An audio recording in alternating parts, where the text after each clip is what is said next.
ఇంట్లో కూరగాయలు లేనప్పుడు ఈ ఒక్క పప్పుతో మీరు ఇలా కర్రీ చేసుకున్నారంటే చాలా టేస్టీగా ఉంటుందండి. చపాతీల్లోకి కానీ రైస్లోకి కానీ కర్రీ చాలా అంటే చాలా బాగుంటుంది. పిల్లలకి లంచ్ బాక్స్లో కూడా మీరు ఇలా కర్రీ చేసి పెట్టాలంటే వారు చాలా ఇష్టంగా తింటారు. ఈ కర్రీ ముఖ్యంగా చాలా కమ్మగా ఉంటుందండి.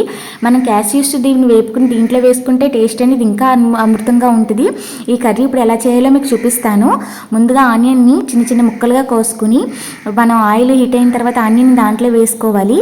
వేసుకుని కొద్దిగా పసుపు ఉప్పు వేసుకుని ఆనియన్ బాగా ఫ్రై అవ్వాలండి. దీంట్లో ఆనియన్ అనేది ఎక్కువ పడుతుందండి. తర్వాత జీలకర్ర వెల్లుల్లిపాయలు వేసుకుని నువ్వుపప్పు వేసుకుని పేస్ట్ చేసుకోవాలి. నువ్వుపప్పుతోటి మనం ఈ కర్రీ చేస్తామండి. తర్వాత పేస్ట్ని మగ్గిపోయిన ఉల్లిపాయ ముక్కల్లో వేసుకున్న తర్వాత సిమ్లో పెట్టుకుని ఈ పేస్ట్ కొంచెం బాగా మగ్గే వరకు మనం వేపుకోవాలి. ఇలాగ వెంటనే వాటర్ వేసేసుకుంటే ఏమవుతుందంటే మనకి పచ్చి స్మెల్ ఉంటుందండి. పచ్చివాసన పోయే వరకు మనం వేపుకోవాలి.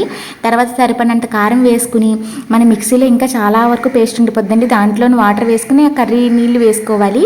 తర్వాత మనం హైలో పెట్టుకుని ఉడకనివ్వాలి. అంటే ఎంతో టేస్ట్ నువ్వుపప్పు కర్రీ రెడీ. చాలా టేస్ట్